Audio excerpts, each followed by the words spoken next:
On va retrouver sur place notre envoyé spécial, Armel Charrier. Armel, bonjour. Vous avez suivi avec nous ces vœux. Qu'est-ce que vous allez en retenir au juste?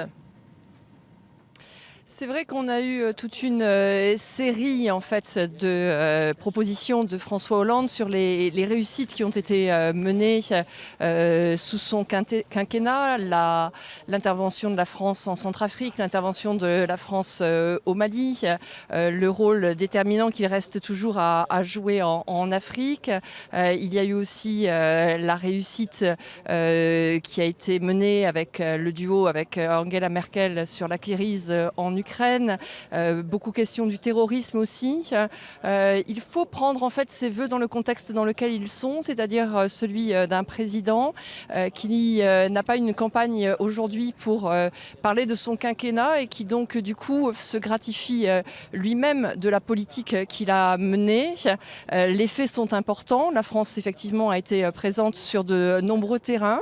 C'est une puissance qui en matière de politique étrangère s'est posée de nombreuses fois comme étant une puissance militaire. Et c'est certainement pour ça que le président Hollande a insisté sur le fait qu'il fallait aujourd'hui aller vers une Europe de la défense plus construite et plus autonome, y compris vis-à-vis de l'OTAN. Ces faits-là étant posés, il n'en reste pas moins que le président Hollande a voulu rappeler que la France aujourd'hui devait garder son autonomie, devait garder sa liberté d'action et on ne pouvait s'empêcher de penser que la France pèse extrêmement peu lourd aujourd'hui quand il s'agit de parler du dossier syrien par exemple, où on voit bien qu'il y a des dialogues entre les États-Unis et la Russie ou entre la Russie et l'Iran et la Syrie, mais que la France n'intervient plus politiquement alors qu'elle intervient militairement et que cette position effectivement d'autonomie, de souveraineté qui est absolument capitale vue de Paris n'est pas toujours bien comprise forcément de la part des autres chancelleries.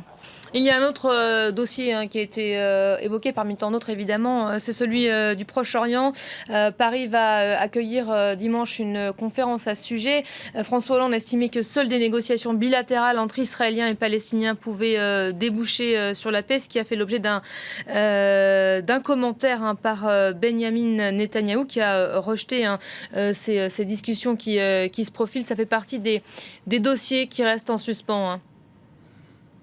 Un dossier extrêmement difficile parce que la crise au Proche-Orient est une crise qui dure depuis plusieurs décennies et que trouver une solution rapidement est certainement solution impossible. C'était aussi la visée de John Kerry quand il est arrivé en tant que secrétaire d'État aux États-Unis et il s'est bien rendu compte que ce n'était pas l'actualité.